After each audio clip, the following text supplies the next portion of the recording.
आज आपको पता लग चुका है कि इस घटना में मास्टरमाइंड कौन है, गोली चलाने वाले कौन लोग हैं, और इसी वजह से हम चुनाव जीतते जीतते चुनाव हार चुके हैं। एक यश ठाकुर जो हरिद्वार के रहने वाला है, जो जिनके द्वारा शूटर हायर किए गए थे और शूटरों को बुलाकर ये गोली कांड किया गया था, ये घटना की गई थी। जिन लोगों के द्वारा घटना की गई उनका बड़ा प्रेशर था पुलिस पर। एसएसपी महोदय से निवेदन करूंगा कि इन लोगों के खिलाफ सख्त से सख्त कार्रवाई हो।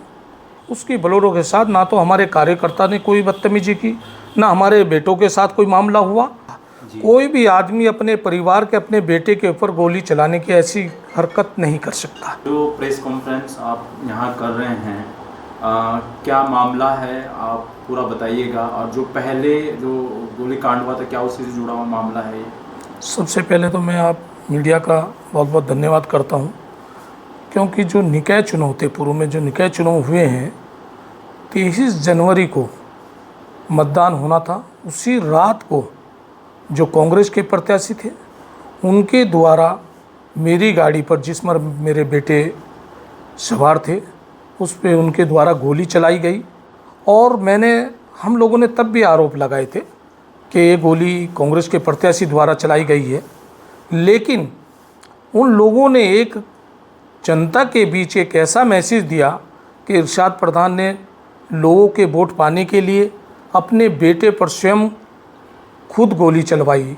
लेकिन आज 3.5 महीने के बाद आज प्रशासन द्वारा और देहरादून के एसएसपी द्वारा आज इसका पर्दाफाश कर दिया गया है, और बिल्कुल जनता के सामने एक तस्वीर सामने आ चुकी है कि जो कांग्रेस की प्रत्याशी तरन्नुम थी, उनके पति शहजाद अंसारी और जो उनके परिवार के लोग सुलेमान अंसारी, उनके बेटे अकरम अंसारी, उनके द्वारा ये साजिश रची गई थी। और वही लोग इस साजिश के मास्टरमाइंड हैं। और उन्होंने एक यश ठाकुर जो हरिद्वार के रहने वाला है, जो जिनके द्वारा शूटर हायर किए गए थे और शूटरों को बुलाकर ये गोली कांड किया गया था, ये घटना की गई थी। आज क्योंकि हम लोगों के ऊपर ये बड़ा आरोप था, यहाँ से पूरे देहरादून के अंदर सब लोगों में एक मैसेज गलत था कि स्वयं अपने परिवार पर, अपने बेटों पर गोली चलवाने की जो मामला था, उससे हम लोगों में एक डर का भय बना हुआ था। लेकिन आज हम खुश हैं। मैं माननीय एसएसपी अजय सिंह जी का धन्यवाद करता हूं, और जो इस मामले में हमारे विवेचना अधिकारी हैं देवेश कुकसाल जी, जो चौकी प्रभारी एसबीटी में, उनका भी दिल से बहुत धन्यवाद करता हूं कि आज उन्होंने इस चीज़ का खुलासा किया। लेकिन मैं इससे पहले एक चीज़ और कहना चाहता हूं प्रशासन को, क्योंकि इस घटना के बाद सुलेमान अंसारी के बेटे, जो इस घटना में मास्टरमाइंड है, अकरम अंसारी, उन्होंने 27 जनवरी को मेरे बेटे की गाड़ी लॉक की, उनका पीछा किया। 0008 नंबर की गाड़ी में, काले शीशों की गाड़ी में वो चलते हैं, और उनके साथ 2-3 इसी तरह के प्रवृत्ति के लोग जो अवैध हथियारों के साथ चलते हैं, वो हमेशा साथ रहते हैं। लेकिन बेटे ने वहाँ से उनसे किसी तरह बचकर गाड़ी निकाली। लेकिन उसके बाद भी ये घटना मैंने एसएसपी महोदय के संज्ञान में लाई। उन्होंने मुझे कहा कि आप एक तहरीर दे दिए, लेकिन मैंने तहरीर इसलिए नहीं दी क्योंकि 3 महीने हो चुके थे घटना को। जब इसका खुलासा नहीं हुआ, कहीं मुझे ऐसा लग रहा था कि मैं तहरीर दूंगा, ये मामला भी ऐसे ही दबा दिया जाएगा, क्योंकि जिन लोगों के द्वारा घटना की गई उनका बड़ा प्रेशर था पुलिस पर। नेता प्रतिपक्ष उनके करीबी हैं यशपाल आर्य जी, उन्होंने बड़ा जोर लगा रखा था इन लोगों को बचाने के लिए, लेकिन पुलिस ने किसी दबाव में नहीं आई और एसएसपी महोदय ने इस घटना का खुलासा किया। और उसके बाद भी एक बार फिर इसके बेटों ने, जो अकरम अंसारी है, जो सुलेमान अंसारी का बेटा है, उसने अपने साथियों के साथ जो बदमाश है, फिर मेरी गाड़ी का पीछा किया, मेरे बेटे का पीछा किया। उसकी सीसी फुटेज भी हमारे पास है। लेकिन अब एसएसपी महोदय को मैं तहरीर दूंगा इस संबंध में, क्योंकि दोबारा फिर मेरे परिवार के साथ ऐसी कोई घटना ना हो, मेरे बच्चों के साथ ऐसी घटना ना हो, या मेरे साथ जो चुनाव में जिन लोगों ने मेहनत की है कहीं उनसे चुनाव की रंजिश रखते हुए ऐसी कोई उनके साथ भी कोई घटना ना हो। मैं माननीय एसएसपी महोदय से निवेदन करूंगा कि इन लोगों के खिलाफ सख्त से सख्त कार्रवाई हो, ताकि इस देहरादून का, इस उत्तराखंड का माहौल ठीक हो सके, क्योंकि ऐसे लोग कभी भी किसी के साथ भी कोई भी घटना घट सकती है। उस समय जो है जब ये घटना हुई तो ये कहा जा रहा था कि कोई अमजद हैं या फिर दिलशाद गुजर हैं, उनका भी कोई इन्वॉल्वमेंट था इसमें, लेकिन अब चीज़ें क्लियर हो गई हैं। तो प्रधान जी क्या कहेंगे? नहीं, उनका इतना मामला था कि वो रात को, जैसे अगले दिन चुनाव था, मतदान का दिन था, हर प्रत्याशी की ओर से अपनी अपनी व्यवस्था देखते हैं कार्यकर्ता, उसमें कुछ कहा सुनी हुई थी। लेकिन जो खुलासा इसमें हुआ है, जो यश ठाकुर ने अपने बयान में दिया है कि मेरी बोलेरो के साथ, उसकी बोलेरो के साथ ना तो हमारे कार्यकर्ता ने कोई बदतमीजी की, ना हमारे बेटों के साथ कोई मामला हुआ। वो जो नाम आप ले रहे हैं उनके साथ कहा तो वो सुलझा लिया गया था उस समय। बिल्कुल आरोप प्रत्यारोप लग रहे थे मीडिया के माध्यम से, इसलिए मैंने ये सवाल ले लिया। अच्छा, इसमें जो ये गोली वाला मामला हुआ, लोगों के बीच में ये भी बात रही कि ये गोली आपने खुद अपने बेटे के ऊपर चलवाई चुनाव जीतने को लेकर, क्या बात सच है या अफवाह थी ये बात? नहीं, ये अफवाह थी। ये मैंने पहले भी कहा, कोई भी आदमी अपने परिवार के, अपने बेटे के ऊपर गोली चलाने की ऐसी हरकत नहीं कर सकता। और आज मैं सफाई नहीं दे रहा हूँ, ये देहरादून के एसएसपी अजय सिंह जी ने खुलासा कर दिया है कि जो आरोप वादी पर लग रहे थे वो आरोप झूठे थे। आज उसका खुलासा हो चुका है।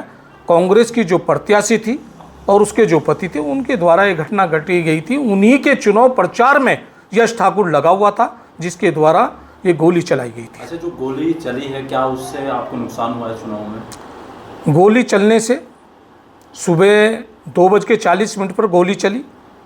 वही चुनाव की तैयारी होती है, मतदान स्थल पर समय से जाना पड़ता है। जब ये गोली चली तो हम लोग या हमारे कार्यकर्ता डर गए थे, और लोगों में इन लोगों ने ये मैसेज दे दिया कि इरशाद प्रधान ने लोगों को अपनी ओर खींचने के लिए, लोगों से ज़्यादा से ज़्यादा वोट खींचने के लिए ये स्वयं अपने बेटे पर गोली चलाई, ताकि ये मैसेज दूसरे के लिए गलत जा सके, और उसका हमें नुकसान हुआ। इस गोली चलने पर ही हम चुनाव हारे हैं।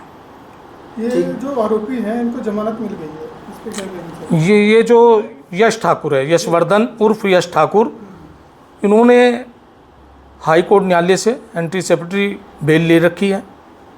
और अगर ये लोग जैसे कह रहे थे कि हमारे द्वारा ये घटना नहीं घटी है, तो फिर कोर्ट जाने का मतलब नहीं बैठता, क्योंकि मेरे द्वारा जो तहरीर दी गई थी वो अज्ञात में दी गई थी। ये लोग न्यायालय में अगर गए तो इन्हें मालूम था कि हमारे द्वारा ये घटना घटी है और हमें अपना बचाव करना है, इसलिए ये न्यायालय की में गया। एक और बात सामने आ रही है कि क्या उस लड़के से बोलेरो से कोई वो हुई थी, टक्कर वगैरह कुछ? नहीं, हमारी किसी बोलेरो के साथ कोई मामला नहीं हुआ। बहुत लोग चुनाव लड़ रहे थे, किसके साथ है। मैंने बताया, अभी आपने एक सवाल किया गुज्जर का और दूसरे लोगों का, उनके साथ कहीं ना कहीं कार्यकर्ताओं की थोड़ी बहस हुई, उसे सुलझा लिया गया था। लेकिन कांग्रेस के प्रत्याशी के साथ किसी तरह का कोई ऐसा मामला नहीं था। नहीं, ऐसा नहीं था। वो तो उन्होंने गोली चलानी थी। हम लोग उस मामले में उलझ गए, समय से वो अपने बूथों पर नहीं पहुँचे, और जनता के बीच जो गलत मैसेज गया, जनता ने उसके विपक्ष में काम किया और हमारे खिलाफ वोट देने का काम किया। आज मैं जनता से भी कहना चाहूँगा, क्योंकि आपके जो मन में बात चल रही थी, आज वो स्पष्ट हो चुकी है। और पूरी जांच के बाद देहरादून के एसएसपी ने क्लियर कर दिया है कि जो मामला, जो घटना घटी थी, ये कांग्रेस प्रत्याशी की ओर से और उसके परिवार की ओर से घटी थी। आज हमारे ओर से हम आज बरी हो चुके हैं इससे। जो हमारे ऊपर आरोप लग रहे थे, आज अब यहाँ से जितने भी क्षेत्र, पूरा देहरादून का, आज जो आज मैं मीडिया के माध्यम से अपनी आवाज़ आप तक पहुंचाना चाहता हूं, सिर्फ इसीलिए कहना चाहता हूं, यह आज घटना मेरे साथ घटी है, कल आपके साथ भी घटेगी। लेकिन आज आपको पता लग चुका है कि इस घटना में मास्टरमाइंड कौन है, गोली चलाने वाले कौन लोग हैं, और इसी वजह से हम चुनाव जीतते चुनाव हार चुके हैं। इसका हमें बड़ा नुकसान हुआ है, हमारे लोगों को बड़ा नुकसान हुआ है, जनता को बड़ा नुकसान हुआ है। क्योंकि चुनाव ऐसे लोग जीत चुके हैं जो मैंने पहले भी कहा था कि नशे के कारोबारी हैं, नशे के कारोबारियों को संरक्षण देने वाले लोग हैं।